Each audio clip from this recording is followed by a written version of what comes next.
Bismillahirrahmanirrahim. Assalamualaikum warahmatullahi wabarakatuh. Bismillah, alhamdulillah, salatu wassalamu ala rasulillah alladzi la nabiyya wa la rasula ba'da wa la hawla wa la quwwata illa billah. Allahumma salli ala sayyidina Muhammad wa ala alihi wa ashabihi wa man tabi'ahum bi ihsanin ila yaumiddin, amma ba'd. Ikhwa fillah yang dirahmati Allah, alhamdulillahirabbil alamin. Ini adalah pertemuan perdana membahas tentang ilmu shorof. Sebelum membahas ilmu shorof, pastikan dulu, luruskan niat kita. Kemudian yang kedua adalah kita berupaya istiqomah. Istiqomah dalam hal apa? Yang pertama adalah istiqomah satu metode, satu guru. Kemudian jika sudah menguasai baru boleh pindah ke metode yang lain. Kenapa demikian? Untuk pemula, kalau sering pindah materi ini dan itu, terkadang menjadikan dia bukan tambah paham, tapi justru malah tambah pusing, ya, tambah pusing. Karena itu, wafilah yang dirahmati Allah, simak materi ini sampai selesai, jangan sampai ada yang tertinggal. Ya, kenapa? Karena satu materi dengan materi berikutnya saling berkaitan, berkaitan. Baik, kita langsung mulai. Apa itu ilmu shorof? Ilmu shorof itu ilmu yang dengannya, ya, dengan ilmu tersebut, ya, dapat diketahui perubahan bentuk kata. Ya, dengan ilmu tersebut kita jadi tahu perubahan bentuk kata. Contoh, kita sering mendengar kata istighfar, ya. Istighfar ini dari kata apa? Oh, ternyata dari kata istighfara. Istighfara, yastaghfiru, istighfaron. Nah, itu namanya ilmu shorof nanti. Contoh, kalau di sini ada kata nasoro di sini. Nasoro ini bisa berubah menjadi yansuru dan artinya pun berubah. Nasoro telah menolong. Yansuru sedang atau akan menolong. Nasron pertolongan. Mansuran pertolongan. Nasirun yang menolong, orang yang menolong. Mansurun yang ditolong. Unsur, tolonglah. Nah, kita kalau berdoa fangsurna alal. Jadi fangsurna, tolonglah kami. Pakainya ini unsur. La tangsur, jangan kamu tolong. Mansoron, ya, waktu atau tempat menolong. Mansoron adalah alat menolong. Nah, perubahan bentuk dari satu kata kepada bentuk yang lain, ini namanya ilmu shorof, ya. Jadi bentuk katanya yang berubah. Berbeda dengan ilmu nahwu. Ilmu nahwu itu hanya membahas akhir kata, ujung kata. Ya, misalkan di sini yansuru, nanti bisa menjadi yansuro, bisa menjadi yansur. Nah, jika pembahasannya seperti itu, nanti masuknya ilmu nahwu, bukan ilmu shorof. Yang paling penting kita ketahui diantaranya adalah kita mengetahui bina atau struktur kata. Ya, sebelum kita masuk di perubahan kata, kita harus mengenal ini dulu, bina atau struktur kata. Struktur kata atau bina nanti ada dua. Yang pertama sahih. Apa itu sahih? Yakni kata yang terbebas dari huruf ilat. Ada berapa huruf ilat? Ada 3. Alif, wawu, dan ya. Ya, ini yang pertama. Kebalikan dari sahih adalah mu'tal. Mu'tal berpenyakit. Ya, ilat itu penyakit. Mu'tal itu terdapat huruf ilatnya. Ya, kebalikan dari sahih. Jadi kalau sahih itu kata yang terbebas dari huruf ilat, tidak ada huruf alif, tidak ada huruf wawu, tidak ada huruf ya di dalam kata tersebut. Kalau mu'tal itu terdapat huruf ilat, ya ini di dalamnya ada huruf alif, ada wawu atau ya. Ya salah satunya maka disebut mu'tal. Kalau di sini di antara tiga ini ada salah satunya atau ada dua, ya bisa saja. Sahih yang pertama dibagi menjadi salim yang pertama. Apa itu salim? Terbebas dari dua huruf yang sama dan terbebas dari huruf hamzah.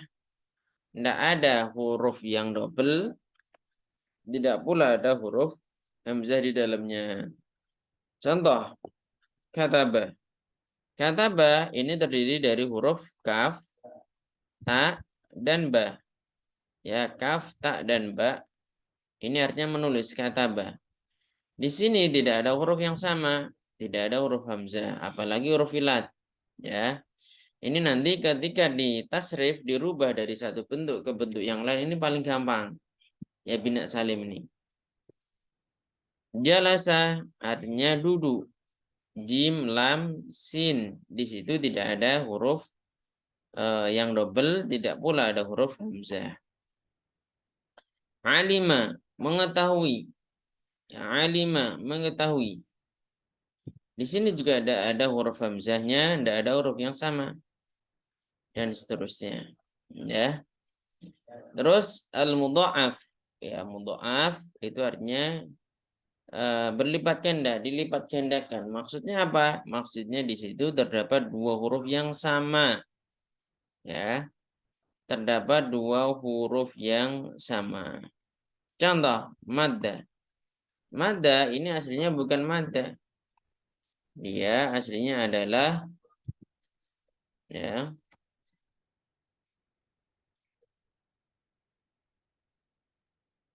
madda aslinya itu madda ya. Kemudian dal yang pertama disukun menjadi madda. Kemudian barulah ditasydid sini. Mad ya, prosesnya seperti itu. Kemudian berikutnya adalah farro misalkan. Farro di sini juga sama konsepnya dengan madda ya. Madda artinya memanjangkan, farro melarikan diri. Masa menyentuh. Zona menyangka. Nah, ini kalau ada huruf yang sama ya, kalau di sini dalam bentuk tasydid ya, sebenarnya tasydid di sini adalah yang satu sukun, yang satu berharokat. Ya, kemudian untuk menyingkat maka cukup dengan dikasih tasydid. Farro masa. Ini namanya bina mudho'af. Terus yang ketiga adalah bina mahmus. Apa itu mahmus? Mahmus itu terdapat huruf hamzah. Mahmus itu artinya yang dihamzahkan. Artinya di sana ada huruf hamzahnya. Loh, apakah hamzah bukan huruf ilat? Bukan. Ya, jadi alif dan hamzah itu berbeda dalam ilmu shorof. Alif itu yang tidak ada harokatnya itu alif. Sedangkan hamzah itu yang ada harokatnya. Ya. Contoh, akhoda, akhoda. Ya. Di situ di sini ada hamzahnya ya di depan. Akhoda, mengambil artinya. Sa'ala, sa'ala ini di tengah. Ada hamzahnya ini. Artinya bertanya atau meminta juga boleh. Berikutnya adalah qoro'a. Qoro'a ada di belakang. Ya. Kemudian akala. Akala. Ya. Nah, ini namanya bina mahmus ya. Intinya mahmus itu dalam satu kata tersebut terdapat huruf hamzahnya. Ya, bebas mau di tengah, mau di depan atau di belakang, yang penting ada huruf hamzahnya. Baik, sekarang kita masuk di al-mu'tal. Ya, mu'tal yaitu terdapat huruf ilat. Nah, nanti ada yang di depan namanya misal. Jadi huruf ilatnya di depan atau di fa'fi'il. Fa'fi'il itu huruf pertama, ini namanya fa'fi'il.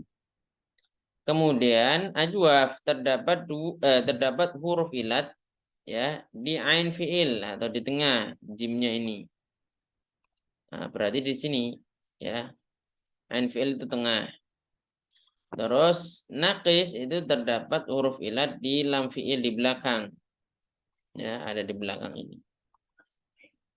Nah, untuk memudahkan teman-teman sekalian, ya kita buat singkatan man panjang ya. Mim di depan berarti misal an a-nya itu ajwaf, nunnya naqis. Ya, untuk memudahkan saja. Kemudian tinggal lam lafif ya. Jadi mu'tal ada 3, misal, ajwaf, naqis dan lafif. Misal, ajwaf, naqis dan lafis. Al-misal contoh wajada ya mendapati. Ya, manjada wajada. Ya, siapa yang bersungguh-sungguh wajada dia akan mendapatinya. Wadu'a meletakkan. Wadu'a di sini ada huruf wawunya, huruf ilatnya. Berarti binanya apa kalau seperti ini? Ya, ini bina misal. Ya saro, ya mudah. Ya saro, ya. Inna ma'al usri yusron. Nah, itu dari kata ya saro ini. Waqa'a, waqa'a di sini ada huruf ilatnya di depan. Kata-kata yang bentuknya seperti ini, ada huruf di depan, ada huruf ilat di depan, maka disebut bina misal. Terus yang bagian ilat atau yang mu'tal yang kedua yakni ajwaf terdapat pada ain fiil, yakni di tengah di sini qoma. Ya, qoma di sini aslinya apa qoma itu? Jadi qoma aslinya itu qawama. Ya, dia aslinya qawama.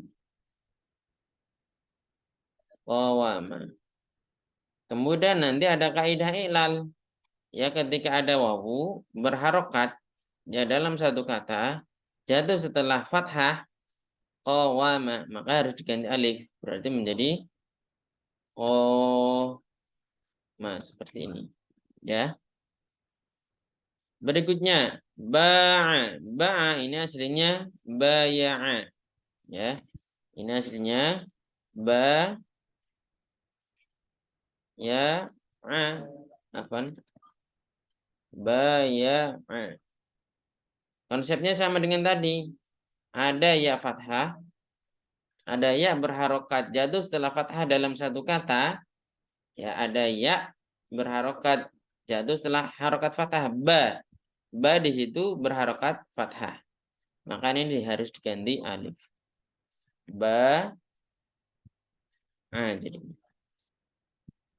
saro sama ya. Saro artinya berjalan. Nama ya namun tidur artinya. Nah, kata-kata seperti ini yakni ada huruf ilatnya di tengah atau di ain fiil maka disebut bina ajwaf ya. Berikutnya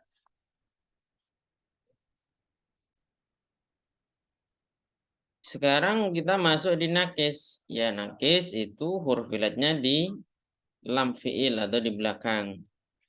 Contoh kawa. Afan. Kawa ini nanti masuk yang sebelah sini. Ya, ini tidak masuk nih. Ini tidak masuk. Karena dia terdapat 2 huruf ilat. Ya, bola. Bola di sini berada di sini. Ada di belakang. Ya, ada di lam fiil. Artinya mengecat. Rosha menyuap. Di sini ada alifnya. Ghaza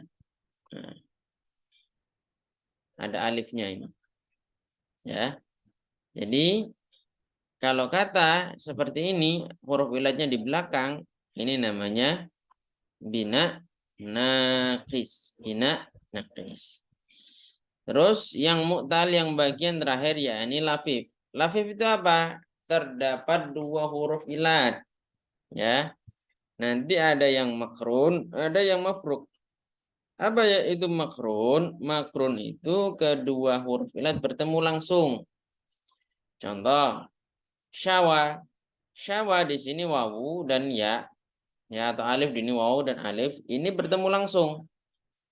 Artinya membakar atau memanggang. Ya, maka ini disebut sebagai bina lafif yang makrun. Tawa, ya, melipat. Nah, ini juga sama. Ya, atau kawa tadi, ya kawa menyetrika, maksudnya ke sini dia. Ya, seperti itu. Terus lafif yang mafruk. Mafruk itu artinya terpisah. Ada pemisah di antara dua huruf ilaf tersebut, yakni waqaf, wa, qaf, kemudian ada alif di belakangnya. Nah, di sini wawu dan alif ini dipisahkan oleh huruf qaf. Ya. Wana, wawu, non, kemudian di sini ada alif. Ya, ini ada dua huruf ilat tapi tidak bertemu langsung. Ya, atau dengan kata lain dia apa namanya itu? Dipisah oleh huruf nun. Baik, itu materi kita pada pertemuan pertama ini. Sekarang tugas buat antum. Silakan kotak-kotak ini yang di bawah ini ya antum isi ya. Buat contoh-contoh sebanyak-banyaknya tidak masalah. Kenapa harus bawa banyak contoh? Yang pertama untuk menguatkan pemahaman, yang kedua antum akan mendapatkan banyak kosakata. Usahakan setiap kata nanti dikasih terjemahnya ya.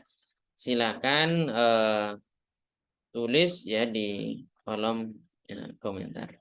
Jika ini bermanfaat, silakan di-share kepada yang lain. Saya Jazuli Amri mohon undur diri. Mohon maaf jika banyak salahnya. Wassalamualaikum warahmatullahi wabarakatuh.